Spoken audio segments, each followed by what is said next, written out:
আজকের লাইভ সেশনে আমি আপনাদের ভারত এবং ইরান, আমেরিকা সহ কয়েকটি বিষয়ে কিছু ব্রেকিং খবর দিতে চাই। আশা করি পুরো ভিডিওতে আমাদের সঙ্গে থাকবেন। প্রথমে আমরা ইরান এবং আমেরিকা প্রসঙ্গে আপনাদের খবর দিতে চাই, তারপর চলে যাব ভারত প্রসঙ্গে। আপনারা দেখতে পাচ্ছেন সবাই তো, তাই? ওকে, এইমাত্র যে লেটেস্ট ব্রেকিং খবরটি পাওয়া গেছে সেটা হলো তেহরান, কুয়েত, ইরাক এবং জর্দান ও বাহরাইনে ব্যাপক অ্যাটাক করেছে। অর্থাৎ আমেরিকা ইরানে হামলার পর ইরান আবার পাল্টা জবাবটা কিছুক্ষণ আগে দিয়েছে। সেটা লাইভ আপডেট দিচ্ছে ইন্টারন্যাশনাল গণমাধ্যমগুলো। সেখানে বলা হচ্ছে যে কুয়েত এবং ইরাক সীমান্ত ক্রসিং, সেখানে ইরান ব্যাপক তাণ্ডব চালিয়েছে। জর্দান ও বাহরাইনে হামলা চালিয়েছে ব্যাপক আকারে। তাণ্ডব শব্দটা বললাম, কেউ মাইন্ড করবেন না। আবার বলা হচ্ছে টানা 12তম দিনে মার্কিন হামলার পর ইরান প্রতিশোধমূলক ক্ষেপণাস্ত্র ও ড্রোন হামলা চালিয়েছে জর্দান, বাহরাইন ও কুয়েতে, এবং সেই দেশগুলো এ ব্যাপারে দাবি করেছে যে হ্যাঁ, ইরানের হামলাগুলো হয়েছে। এই হামলার মধ্যে ইরাকের সাথে কুয়েতের আল আফদালি সীমান্ত ক্রসিং এ একটি হামলারও অন্তর্ভুক্ত রয়েছে। মার্কিন প্রেসিডেন্ট ট্রাম্প বলছেন তিনি ইরানের উপর আগের চেয়েও বড় একটি ব্যাপক হামলা চালানোর কথা বিবেচনা করছেন এবং তিনি এই বিষয়ে সিদ্ধান্ত নেওয়ার খুব কাছাকাছি আছেন। অর্থাৎ ইরানে খুব বড় আকারে একটি হামলা চালাবেন। তিনি প্রতিদিন এই কথাগুলো বলছেন এবং প্রতিটা হামলায় তার বড় হামলা কিন্তু ইরান মোকাবেলা করছে। ম্যানিলায় আসিয়ান সম্মেলনের এক ফাঁকে মার্কিন পররাষ্ট্রমন্ত্রী মার্ক রুবিও বলেছেন একটি চুক্তির জন্য কাকুতি মিনতি করছে কে? ইরান। আর ইরান বলছে এগুলো সব ফেক, বরং তারাই চুক্তির জন্য বিভিন্ন দেশকে আমাদের কাছে পাঠাচ্ছে। দর্শক, 4,200 জনেরও বেশি ডানপন্থী ইসরায়েলি কর্মী অধিকৃত পূর্ব জেরুজালেমে আল আকসা মসজিদ চত্বরে হামলা চালিয়েছে। এই খবরটিও আল জাজিরার মতো গণমাধ্যমে চলে এসছে। পাশাপাশি সৌদি আরবে তো ইরানের হামলা, ইয়েমেনের হামলা হয়েছে জানেন। সেই খবরটি আর আমি বিস্তারিত দিতে চাচ্ছি না, এগুলো আপনারা ইতিমধ্যে হয়তো জেনে গেছেন। ইন্টারেস্টিং যে খবরটি সেটি এখন আমরা একটু আলোচনায় আনতে চাই। সেটা হলো সাম্প্রতিক সময় ইরান আরব দেশগুলোর মধ্যে যে অ্যাটাকগুলো করেছে, এতে করে মোটামুটি খুব বাজে অবস্থায় পড়ে গেছে আমেরিকা। এবং আমেরিকা বলছে যে তারা তাদের মূল্যবান অনেক কিছু হারিয়েছে এই হামলার ফলে। আমি ধারাবাহিক কয়েকটা আপডেট তথ্য দিয়ে তাহলে বুঝবেন সহজে আপনারা। ইরান গত 24 ঘন্টা যে হামলাগুলো করেছে, এর মধ্যে দেখা গেছে যে মার্কিন প্যাট্রিয়ট সিস্টেম ধ্বংস করেছে। প্যাট্রিয়ট সিস্টেমটা কি? এটা ক্রুজ এবং লং ডিস্টেন্স মিসাইলকে ইন্টারসেপ্টের জন্য আমেরিকা ব্যবহার করছিল। এটাকে ধ্বংস করে ফেলেছে, যার ফলে আমেরিকা ইরানকে এখন বা ইরানের ক্রুজ মিসাইলগুলোকে সেইভাবে আর ইন্টারসেপ্ট করতে পারছে না। পাশাপাশি আমেরিকার সবচেয়ে পাওয়ারফুল প্রতিরক্ষা ব্যবস্থা সেই থার্ড সিস্টেমকেও ইরান ধ্বংস করে দিয়েছে, যার ফলে ব্যালিস্টিক মিসাইলকে ইন্টারসেপ্ট করে থাকে। ইরানের ক্রুজ মিসাইল ইন্টারসেপ্টেড প্যাট্রিয়ট শেষ। এবার ইরান আমেরিকার থার্ড প্রতিরক্ষা ব্যবস্থা ধ্বংস করার ফলে ইরানের ব্যালিস্টিক মিসাইলগুলোকে সেইভাবে আর ইন্টারসেপ্ট করতে পারছে না। তারপরে সিওরাম, আরেকটি প্রতিরক্ষা ব্যবস্থা, সেই সিওরামকেও ধ্বংস করে দিয়েছে ইরান আমেরিকার। গেল সেটা। তারপর তাদের যে ড্রোন MQ-9 রিপার, সেই ড্রোনের যে হ্যাঙ্গার, সেখানে ইরান ব্যাপক অ্যাটাক চালানোর ফলে প্রচুর ড্রোন ক্ষতিগ্রস্ত হয়েছে, হ্যাঙ্গার ধ্বংস হয়েছে এবং এই ড্রোনগুলো সরিয়ে ফেলতে বাধ্য হয়েছে। যেগুলো সুস্থ আছে, যেগুলো আহত হয় না ড্রোন, সেগুলোকে সরিয়ে ফেলছে, মানে আত্মগোপনে নিয়ে গেছে আমেরিকা। এখানেই থেমে নেই। তারপর তাদের যে রাডার সিস্টেম, এই রাডার সিস্টেমগুলোকে একটা একটা করে ধ্বংস করেছে। এখনো থামেনি। আল উদাইদ, কাতারের সবচেয়ে বড় ঘাঁটি, যেটা মার্কিন যুক্তরাষ্ট্রের, সেখানে সেনাদের আবাসস্থল, যেখানে সেনারা থাকে, সেই ভবনটাকে উড়িয়ে দিয়েছে অ্যাটাক করে ইরান। তার মানে কত সেনা মারা যেতে পারে কল্পনা করেন। এইরকম সিরিজ যদি আমি এখন আপনাদের তথ্য দেই, পুরো রাত আমাকে মনে হয় বলতে হবে একটা একটা করে, কারণ খুব লম্বা সিরিজ খবর আসতে শুরু করছে আমাদের কাছে। তো এই মুহূর্তে যে অবস্থাটি তৈরি হয়েছে যে ইরান আমেরিকার মধ্যে এত বড় আক্রমণগুলো করেছে, যে আমেরিকার মধ্যপ্রাচ্যে থাকা ঘাঁটিগুলো একেবারে নড়বড়ে করে ফেলেছে। ট্রাম্প বুঝতে পারছেন যে ইরান তাকে ছাড় দিচ্ছে না কোনোভাবে, তাই তিনি ইরানকে নতুন করে হুমকি দিচ্ছেন। আবার তিনি ইরানকে বলছেন যে আমি খুব বড় হামলা করতে যাচ্ছি, তুমি ভয় পাও আমাকে, তুমি কেন আমাকে ভয় পাচ্ছ না? আমি তোমাকে হুমকি দিই, তুমি ভয় পাচ্ছ না, আমি ট্রাম্প, তুমি জানো না? এই পরিস্থিতির মধ্যে এখন আমরা যেটুকু খবর পেলাম যে কিছুক্ষণ আগে ইরান আবার অ্যাটাক চালিয়েছে 3টে দেশকে টার্গেট করে, বাহরাইন, কুয়েত, জর্দান, এবং সেখানে সিরিজ হামলার ফলে এখনো আগুন জ্বলছে এই দেশগুলোতে। পাশাপাশি যেই বললাম যে কুয়েত এবং ইরাকের যে রেল ক্রসিং, সেখানেও ইরান হামলা করেছে, এবং এই হামলাগুলো এত বড় মাত্রা ইরান করেছে যে আমেরিকার প্রতিরক্ষা ব্যবস্থা সেগুলো ইন্টারসেপ্ট করতে পারেনি। অসহায়ের মতো আমেরিকা শুধু চেয়ে চেয়ে দেখলো, আমি চেয়ে চেয়ে দেখলাম, তুমি চলে গেলে, এই টাইপের কিছু একটা ঘটছে। ট্রাম্প নতুন করে সৌদি আরবকে একটা ট্র্যাপে ফেলতে চাচ্ছে যে তোমাকে আমি শান্তিপূর্ণ নিউক্লিয়ার প্রজেক্টে সব রকম সহযোগিতা করব, তুমি আব্রাহাম অ্যাকর্ডে চলে আসো। এটা আমি আজকে রাত 8টার দিকে যে লাইভ, সেখানে আপনাদের ডিটেল বলছি। এটাকে নিয়ে আর আমি আলোচনা করতে চাই না, কারণ আমার হাতে আজকে অনেকগুলো খবর আছে। ট্রাম্পের ফাঁদে কি সৌদি আরব পাড়া দেবে কিনা, এটা নিয়ে পৃথিবী এখন টেনশনে আছে। কারণ সৌদি যদি শেষ পর্যন্ত ইসরায়েলের সাথে আব্রাহাম অ্যাকর্ডে যুক্ত হয়ে যায়, তাহলে সৌদি তার জীবনের সবচেয়ে বড় ভুলটা করতে যাচ্ছে। এটা আরবের বিভিন্ন গণমাধ্যম দাবি করছে, এবং ইরান সেক্ষেত্রে অনেক বড় অ্যাটাকে যাবে সৌদির বিরুদ্ধে, এটা মোটামুটি আমরা ধারণা করতে পারছি। দর্শক, আইআরজিসির কিছু স্টেটমেন্ট দিয়ে আমি আপনাদেরকে নিয়ে যাব। ভারতে রাত বেশি হয়ে গেলে আপনারা অনেক সময় লম্বা খবর দেখতে চান না। আমার কাছে যে আপডেটগুলো আছে আমি সংক্ষিপ্ত আকারে আপনাদের দেওয়ার কাজটা করছি আপাতত। আইআরজিসির আজকে যে স্টেটমেন্ট, তারা বলছে যে আমাদের অভিযানের 46তম বিবৃতিতে, মানে আজকে তারা একটা 46তম একটা বিবৃতি, প্রতিটা বিবৃতিকে একটা কাউন্ট করা হয় যে কততম বিবৃতি। তারা বলছে এই হামলা তারা অপারেশন নাসর 2 এর 26তম ধাপে, অপারেশন নাসর যে 2 যে অপারেশনটির নাম, তার 26তম ধাপে একটি সম্মিলিত হামলায় আল আদিরি ঘাঁটিতে অবস্থিত বিশেষ মার্কিন ইলেকট্রনিক যুদ্ধ ইউনিট, যেটাকে আমরা বলি ইলেকট্রনিক ওয়ারফেয়ার, সে যুদ্ধ ইউনিট এবং তাদের ব্যারাককে লক্ষ্যবস্তু করেছে। ঘাঁটির এয়ার ট্রাফিক কন্ট্রোল টাওয়ারকে পুরোপুরি ধ্বংস করে দিয়েছে ইরান। এটা হলো এই মাত্র আপডেট যে ব্রেকিং খবরটি দিচ্ছি এখন, সেই খবরটি। অর্থাৎ আইআরজিসি এইমাত্র দাবি করলো তারা মার্কিন ইলেকট্রনিক যুদ্ধ ইউনিট এবং তাদের ব্যারাক, সেনাবাহিনীর যে ব্যারাক থাকে, সেই ব্যারাকের লক্ষ্যবস্তু করেছে। ঘাঁটিটির এয়ার ট্রাফিক কন্ট্রোল টাওয়ারকে হামলা চালিয়ে ধ্বংস করেছে। তারা বলছে যুক্তরাষ্ট্র যেদিন সকালে কারবালার দিকে যাওয়া আরভাইন তীর্থযাত্রীদের পথে হামলা চালিয়েছে, তার ইয়াজিদির চরিত্র প্রকাশ করেছিল সেই দিন। তারা বলছে রণক্ষেত্রে পরাজিত হয়ে ওয়াশিংটন আবারও সিভিলিয়ানদের টার্গেট করছে।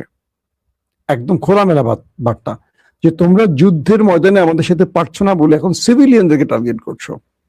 আইআরজিসি বলছে শত্রুকে তার শপথ ভঙ্গের খেসারত দিতে হবে, এবং এবার আমরা আমেরিকাকে প্রতারণামূলক যুদ্ধবিরতির মাধ্যমে তেল ও গোলাবারুদ মজুদ পূরণ করে পুনরায় হামলা শুরুর কোনো সুযোগ দেব না।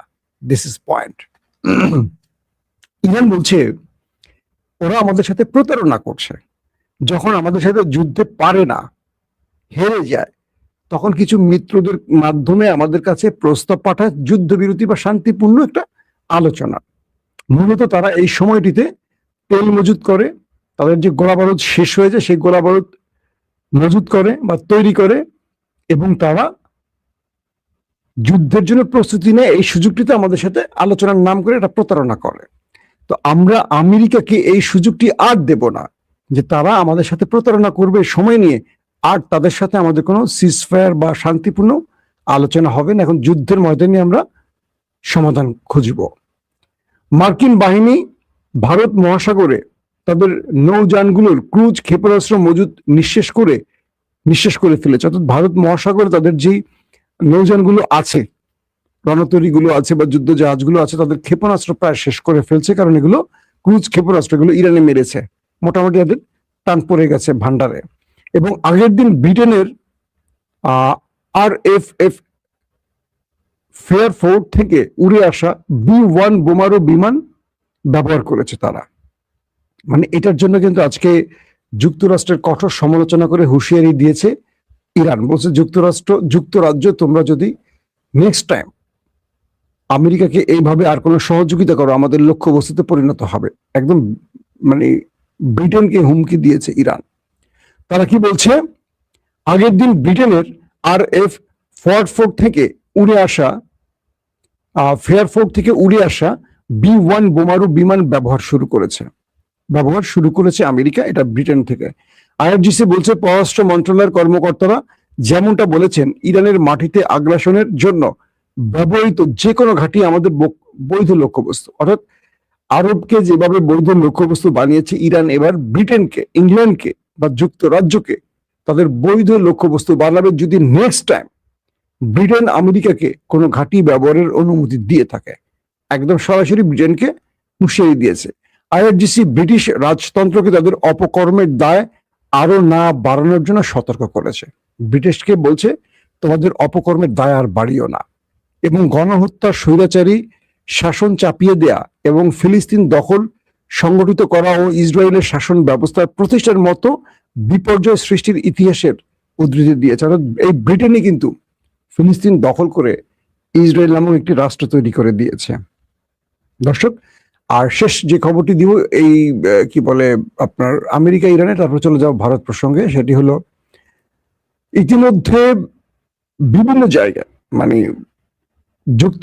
যুক্তরাষ্ট্র ইরানে একটা বড় অ্যাটাক করতে পারে এই হিসেবে ব্রিটেন এবং ফ্রান্স তাদের সকল দূতাবাসের কর্মকর্তাদের দেশ ছেড়ে চলে যেতে বলেছে।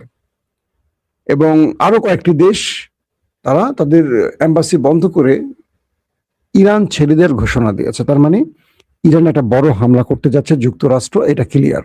কারণ বিদেশি দূতাবাসের লোকেরা তারা দ্রুত ইরান ছেড়ে চলে যেতে পারে। ইরান বলছে এবার যদি আমাদের কোনো সিভিলিয়ান স্ট্রাকচারে অ্যাটাক আসে, আমরা মধ্যপ্রাচ্যের আর কোনো কিছু অবশিষ্ট রাখবো না। আরবদের হুঁশিয়ারি করে বলছে যে তোমাদেরকে এবার আমরা যে শিক্ষাটা দেব, এরপর তোমরা কখনো আমেরিকাকে আর ঘাঁটি দিবে না। ইতিমধ্যে কাতারের আল উদাইদ ঘাঁটি থেকে মার্কিন সেনারা সরতে শুরু করছে, তাদের জিনিসপত্র সব সরে যাচ্ছে। শুধু এক কাতার নয়, আরো কয়েকটি। জর্দানও বলছে তাদেরকে, আমেরিকানদেরকে তোমরা সরে যাও, তোমাদের ঘাঁটি বন্ধ করে তোমরা চলে যাও, কারণ তোমাদের জন্য আমরা মার খাচ্ছি। ইরান যে টার্গেটে নেমেছে সেই টার্গেট মোটামুটি ফুলফিল হচ্ছে, কারণ কাতারের ঘাঁটি আল উদাইদ সবচেয়ে বড় ঘাঁটি, এটা বন্ধের পথে। এখান থেকে আমেরিকানরা চলে যাচ্ছে। জর্দান একই ভাষায় কথা বলছে। কুয়েতও সেদিকে যাবে কিছুক্ষণের মধ্যে, বোঝা যাচ্ছে, কারণ মায়ের আরো শক্তভাবে শুরু হয়ে গেছে। দর্শক, আমি এখন সরাসরি ভারতে নিয়ে যেয়ে আপনাদেরকে ভারতের কিছু খবর দেওয়ার চেষ্টা করি। ভারতে ব্যাপক আকার ধারণ করেছে আন্দোলন এবং নরেন্দ্র মোদী ব্যাপক চেষ্টা করছে, কাজ হচ্ছে না। তিনি ককরোচদের যে দলটি, তাদের সাথে বৈঠকের আহ্বান করেছে, তাদেরকে ডেকেছে। তারা বলছে যে না, আমরা প্রধানমন্ত্রীর সাথে কোনো গোপন বা তার কার্যালয়ে বসবো না। আমরা যদি বসি, আমাদের এই কি জানি যন্তর মন্তর ময়দানে, শাহবাগ মঞ্চ বাংলাদেশের, আর ওদের যন্তর মন্তর, এখানে আসতে হবে প্রধানমন্ত্রী নরেন্দ্র মোদীকে। এটাই রাজনীতি। বাংলাদেশের জুলাইকে ফলো করে পুরো ভারত এখন কাঁপছে এবং পাকিস্তান ভয় পাচ্ছে যে পাকিস্তানে এরকম কিছু হয় কিনা ইমরান খানের মুক্তির দাবিতে। তো এখন নতুন করে আরেকটি রিউমার ছড়িয়েছে। সেটা কি, ভারতের জি নিউজ একটি সংবাদ প্রচার করেছে যে বাংলাদেশের জামাত ইসলাম তারা ভারতের আন্দোলনকারীদেরকে চিঠি দিয়ে সমর্থন জানিয়েছে। এবং এটা নিয়ে ভারতের বড় বড় গণমাধ্যম আজকে বেশ হইচই শুরু করে দিয়েছে যে বাংলাদেশের জামাত ইসলাম একটি দেশের সংগঠন হয়ে আরেকটি দেশের আন্দোলনকে সমর্থন দিয়ে চিঠি লিখলো কি করে। তো এটার আদ্যপান্ত খুঁজতে গিয়ে শেষ পর্যন্ত জানা গেছে এটা ফেক নিউজ, অর্থাৎ ধারণা করা হচ্ছে এটা বিজেপি অথবা দিল্লিতে থাকা আওয়ামী লীগের কোনো এজেন্ট তারা বাংলাদেশকে চাপে ফেলতে বা জামাতকে চাপে ফেলতে এই চিঠির নকশা তৈরি করেছে, অর্থাৎ চিঠিটি তৈরি করেছে। কারণ এই চিঠির পরবর্তী ফ্যাক্ট চেকিং প্রতিষ্ঠানগুলো বিশ্লেষণ করে দেখেছে এখানে জামাতের কোনো নেতার সিগনেচার নেই, জামাতের অফিসিয়াল কোনো ঠিকানা নেই, অ্যাড্রেস নেই, মানে এক কথায় একটা ফেক চিঠি। এবং বাংলাদেশ যে নামটা বাংলাদেশ লিখছে, বাংলাদেশ জামাত ইসলাম বা বাংলাদেশ, সে বাংলাদেশ বানানটাও ভুল আছে। ধারণা করা হচ্ছে এটা বাংলাদেশকে চাপে ফেলতে কোনো একটা কৌশল নেওয়া হয়েছে, এবং নরেন্দ্র মোদী এই কৌশলের মাস্টার মাইন্ড জানেন। হাসিনার নরেন্দ্র মোদীর প্রায় চালাকিগুলো একরকম, মিষ্টি মিষ্টি কথার ভিতরে অনেক দুষ্ট মানুষ। তো এখনকার সর্বশেষ পরিস্থিতিটা হলো আন্দোলনকারীরা বিভিন্ন জায়গা থেকে ছুটে আসছে। কৃষকরা দিল্লি চলো আন্দোলন শুরু করেছে, বিভিন্ন পেশার মানুষগুলো এখন এই যন্তর মন্তর দিল্লির এই অঞ্চলে আসা শুরু করেছে, আস্তে আস্তে বাড়ছে। পুলিশ ছাত্রদের উপর অ্যাটাক করায় এখন বিভিন্ন প্রেক্ষাপট থেকে বিভিন্ন পেশাজীবীরা তাদের সমর্থনে এগিয়ে আসছে। ভারতবর্ষের সুপারস্টাররা সালমান খানদের মতো অভিনেতারা সমর্থন জানিয়েছে আন্দোলনকে, এবং দক্ষিণের নায়ক নায়িকারা শিল্পীরা এগিয়ে আসছে। এবং পুলিশ ছাত্রদের উপর যে হিট করেছে তার পরিস্থিতির আলোকে পুলিশকেও আজকে মোটামুটি ভালো ধোলাই দিয়েছে আন্দোলনকারীরা। এবং বিভিন্ন জায়গা থেকে এখন আন্দোলনের তেজ বাড়ছে। পশ্চিমবঙ্গ, উত্তর, দক্ষিণ ভারতের প্রত্যেকটি প্রদেশে এই আন্দোলন ছড়িয়ে পড়তে পারে এই আশঙ্কা করা হচ্ছে ইন্টেলিজেন্স তথ্যের আলোকে। পাশাপাশি বিভিন্ন প্রদেশ থেকে বলা হয়েছে তারা এই আন্দোলনকে সমর্থন দিচ্ছে, এবং মোদী বিরোধী একটা বিশাল প্ল্যাটফর্ম তৈরি হচ্ছে। ধারণা করা হচ্ছে যে এখান থেকে মোদীকে পতনের জন্য ইন্ডিয়ান ইস্টাবলিশমেন্টের কোনো বিগ ম্যাচ থাকতে পারে, পাশাপাশি যে এখানে আমেরিকার কোনো হাত থাকতে পারে এরকমও আসছে। অর্থাৎ যদি এখানে আমেরিকা এবং ইন্ডিয়ান ইস্টাবলিশমেন্টের কোনো বিশেষ হাত থাকে তাহলে নরেন্দ্র মোদীকে বিদায় নিতে হবে, কনফার্ম থাকেন, এবং এই আন্দোলন আরো বড় বড় ফ্রেমে চলে আসবে। তবে একটি বিষয় ভালো লাগছে, পাকিস্তানে যেমন আন্দোলনকারীদের প্রকাশ্যে গুলি করে হত্যা করে, বাংলাদেশে আওয়ামী ফ্যাসিস্ট রেজিম যখন প্রকাশ্যে 2000 ছাত্রকে গুলি করেছে বা 30-40 হাজারকে অন্ধপঙ্গু করেছে, নরেন্দ্র মোদীর এই আন্দোলনে এখনো সেইভাবে ছাত্র হত্যার অভিযোগ আসেনি। তারা টিয়ার সেল, রাবার বুলেট, লাঠিচার্জ করেছে। এত বড় একটা দেশে এত বড় আন্দোলনকে নরেন্দ্র মোদী এখনো মানে কি বলবো হত্যার মধ্যে টেনে নেয়নি, গ্রেফতার করছে, আবার অনেকে ছেড়ে দিচ্ছে। অর্থাৎ নরেন্দ্র মোদী বুঝতে পারছে এই মুহূর্তে একটা লাশ পড়া মানে আন্দোলন আরো ভয়ঙ্কর রূপ নিতে পারে, এবং খুব কন্ট্রোল। মানে ভারতে কিন্তু আমাদের চেয়ে ভালো গণতন্ত্র আছে, মানেন আর না মানেন। যদিও নরেন্দ্র মোদী ভারতটাকে একটা হিন্দু রাষ্ট্র বানাতে চেয়েছে, ইতিমধ্যে প্রকাশ রাও দক্ষিণের একজন বড় অভিনেতা আরো এরকম অনেকেই বলছে যে এই দেশটাকে হিন্দুত্ববাদ থেকে রক্ষা করতে হবে, এই দেশটা সবার। এখন ক্রমান্বয়ে এই পরীক্ষা প্রশ্নপত্র ফাঁসের অভিযোগটি বৈষম্য বিরোধী আন্দোলনের মতো হাসিনা পতন, নরেন্দ্র মোদী পতনের দিকে চলে যাচ্ছে।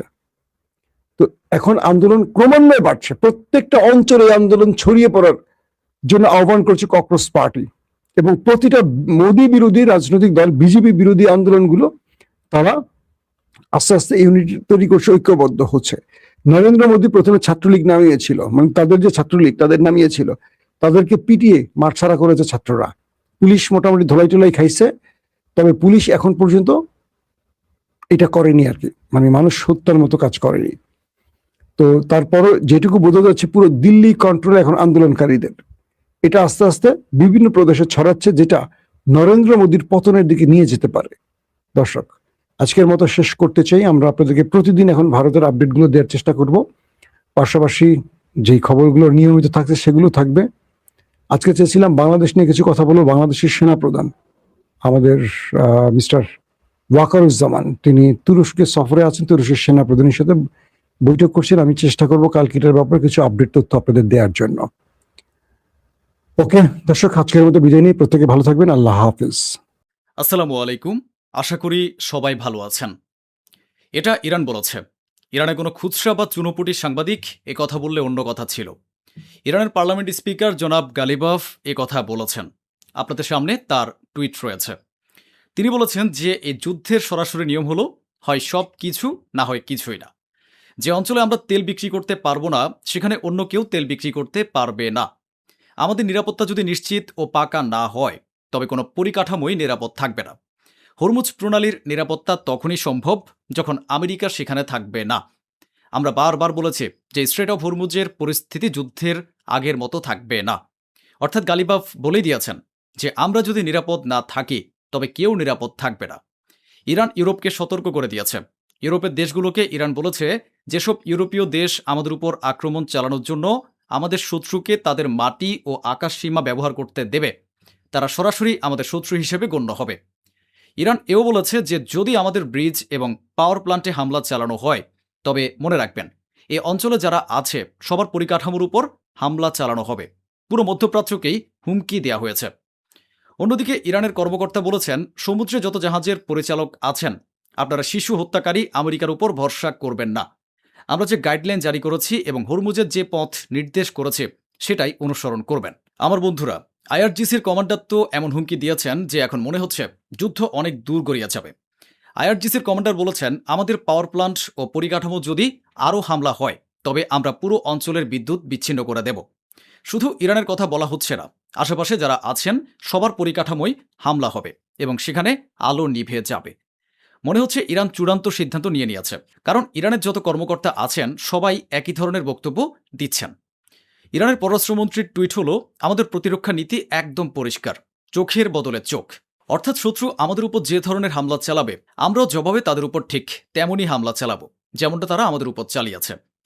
ইরান সরকার এই বিবৃতি দিয়েছে যে যুদ্ধ এখন এক নতুন ধাপে পৌঁছাচ্ছে, এটি এক নতুন মোড়ের দিকে যাচ্ছে। ডোনাল্ড ট্রাম্প বড় হুমকি দিয়েছেন। হুমকিটা ছিল এই যে ইরান যদি হামলা চালায় তবে আমরা ইরানের ব্রিজ এবং তাদের যে ইউরেনিয়াম প্লান্ট রয়েছে সেগুলোর উপর হামলা চালাবো।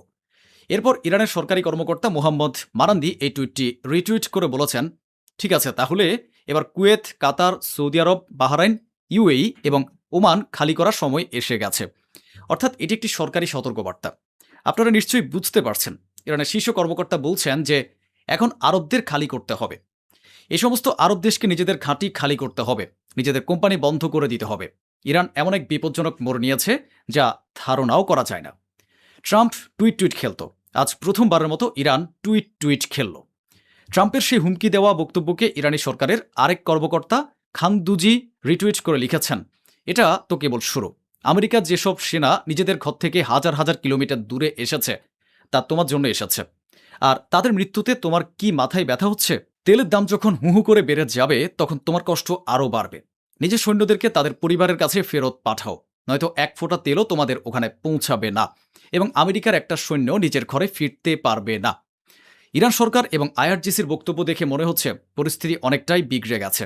এই দেখুন, আল জাজিরাও নিশ্চিত করেছে যে ইরান হুমকি দিয়ে বলেছে, যদি আমাদের পাওয়ার প্ল্যান্ট, ব্রিজ ও পরিকাঠামোয় আরও হামলা চালানো হয় তবে আমরা পুরো অঞ্চলে হামলা চালানো শুরু করে দেব। যেসব আরব দেশ আমেরিকাকে সমর্থন করে এবং আরবের যেসব দেশ ইসরায়েল ও আমেরিকার সঙ্গ দেয় সেখানে হামলা শুরু হবে। আমার বন্ধুরা, ছোটবেলায় আমরা একটা গল্প শুনেছিলাম না, আঙুর ফল টক?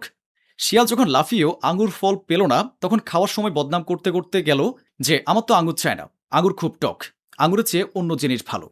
ঠিক একই অবস্থা হয়েছে গোলাপি শুকরের। একবার তার চেহারাটা দেখুন, জোর করে হাঁকডাক দেওয়া ট্রাম্পের মুখের ফোলাভাবটা দেখুন। সে বলেছে আজ সকাল পর্যন্ত বলেছিল যে হরমুজ আমরা নিয়ন্ত্রণ করছি, এখন যখন দেখছে যে ইরান পেছনে হটছে না তখন সে বলছে আমাদের হরমুজের কোনো দরকারই নেই। নাও ভাই নাও, দরকার নেই। দখল নিতে পারলো না, তা এখন বলছে দরকার নেই।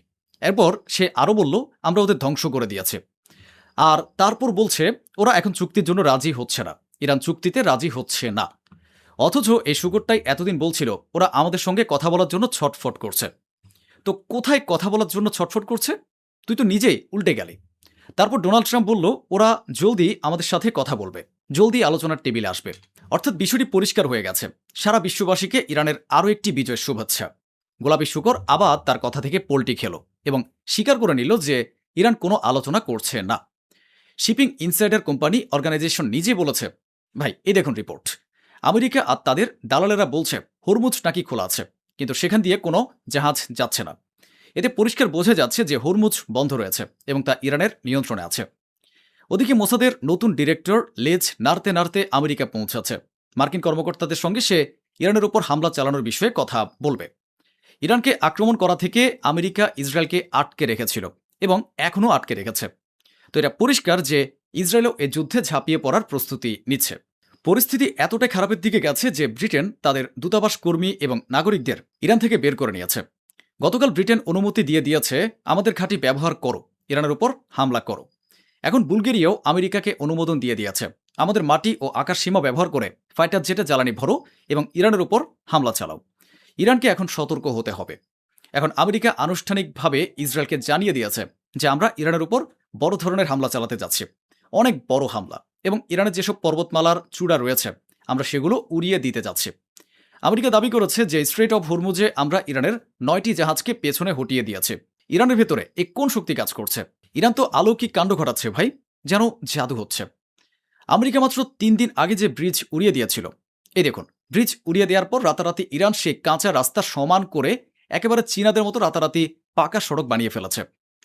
সম্মানিত প্রিয় দর্শক, আমেরিকার গোয়েন্দা সংস্থা জানিয়েছে যে রাশিয়া ইরানকে ব্যাপক সাহায্য করছে। সিআইএর যেসব সুবিধা, ঘাঁটি এবং গোপন স্থান রয়েছে সেগুলোর সঠিক অবস্থান জানিয়ে পুরোপুরি তথ্য দিয়ে ইরানের মাধ্যমে হামলা করানো হচ্ছে। ইরান তার পুরো শক্তি দিয়ে হামলা চালাচ্ছে এবং রাশিয়া ইরানকে ড্রোন প্রযুক্তিও শেয়ার করছে। ওদিকে মার্কিন কর্মকর্তাদের এটাও বক্তব্য যে গ্রাউন্ড অপারেশন চালানো ছাড়া আমেরিকা স্ট্রেট অফ হরমুজ নিয়ন্ত্রণ করতে পারবে না। গালফ কোঅপারেশন কাউন্সিলের হিজরা, যে নাকি ফিলিস্তিনিদের জন্য কথা বলতে পারেনি, যে গাজার জন্য টু শব্দও করেনি, সে এখন জাতিসংঘকে বলছে ইরানকে যেন তারা এ অঞ্চলে হামলা বন্ধ করতে বলে। লাল সাগরের দিক থেকে ভারতগামী 2টি জাহাজকে হুতিরা হুমকি দিয়েছিল, সে হুমকির পর জাহাজ দুটি আবার পেছনে ঘুরে চলে গেছে। সম্মানিত বন্ধুরা, আগে এরা বলতো যে আমাদের কোনো সেনা মারা যায়নি, কিন্তু এই ছবিটা দেখুন, ডোনাল্ড ট্রাম্প, মার্কিন পররাষ্ট্রমন্ত্রী এবং তাদের শীর্ষ কমান্ডার ও নেতারা উপস্থিত রয়েছেন। ইরানের হামলায় যেসব মার্কিন সেনা নিহত হয়েছে তাদের লাশ, তাদের দেহের টুকরোগুলো যখন পৌঁছেছে তখন সেগুলো গ্রহণ করার জন্য ট্রাম্প নিজে উপস্থিত ছিলেন। জর্ডান ও ইসরায়েলের একদম মাঝখান থেকে, অর্থাৎ সীমান্ত এলাকা থেকে একটি বিমান উড্ডয়ন করেছে, ঠিক আছে, এবং সেই বিমানটি ব্রিটেনে গেছে। বলা হচ্ছে ইরানের হামলায় আহত মার্কিন সৈন্যদের বিমানে করে চিকিৎসার জন্য ব্রিটেনে নিয়ে যাওয়া হয়েছে। ইউরোপীয় ইউনিয়ন তো এখন সব বিমান সংস্থাকে নির্দেশ দিয়ে দিয়েছে যে জর্ডানের উপর দিয়ে যেন কোনো বিমান না ওড়ে। ওদিকে ইরান আরও এক দাঙ্গাবাজকে ফাঁসি দিয়ে দিয়েছে, যার বিরুদ্ধে অভিযোগ ছিল যে সে আমেরিকা ও ইসরায়েলের ইশারায় ইরানে দাঙ্গা উস্কে দিয়েছিল। ইরান বলেছে যে তাদের যে পিক্স মাউন্টেন রয়েছে সেখানে কোনো অবৈধ কাজকর্ম হচ্ছে না এবং সেখানে কোনো ইউরেনিয়ামের কেন্দ্রও নেই। ফ্রান্সের শিপিং কোম্পানি তো আরেক খেলা খেলে দিয়েছে। আগে তারা প্রতি কন্টেইনারের জন্য মাত্র $65 নিত, এখন তারা সেই দাম বাড়িয়ে প্রতি কন্টেইনারের খরচ $1500 করে দিয়েছে। এটা তো কেবল শুরু, এখন দেখো সামনে আর কি কি হয়। তেহরানে যে জুম্মার নামাজ হয়েছে সে নামাজের পর ইমাম যে ভাষণ দিয়েছেন, যে ইমামের নাম হাজি আলী আকবরী, তিনি জুম্মার ভাষণে স্পষ্ট ভাষায় বলেছেন খামেনির হত্যাকাণ্ডে যারা ভূমিকা রেখেছে আমরা তাদের সবাইকে জাহান্নামে পাঠাবো। এখন সীমান্তের কাছে ইরানের যেসব গ্রামে দূর দূরান্তে ইরানি গ্রামবাসীরা থাকেন, এই দেখুন তারা প্রস্তুতি নিচ্ছেন, তাদের কাছে অস্ত্র রয়েছে, তারা অস্ত্রে গুলি ভরছেন। তাদের বিশ্বাস যে আমেরিকা গ্রাউন্ড অপারেশন চালাবে, তাই তারা নিজেদের দেশের জন্য লড়াই করা ও প্রাণ দেওয়ার প্রস্তুতি নিচ্ছেন।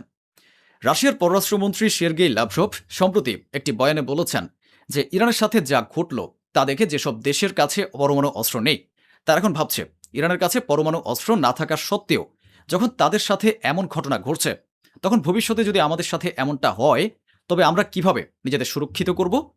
তাই এখন তারা চিন্তাভাবনা করতে বাধ্য হচ্ছে যে তাদের কাছে পরমাণু অস্ত্র থাকা উচিত। ওদিকে ইরান ইরাকের উপর আক্রমণ শুরু করে দিয়েছে, আর হামলা শুরু হতেই আমেরিকা তা আটকানোর আপ্রাণ চেষ্টা চালিয়েছে।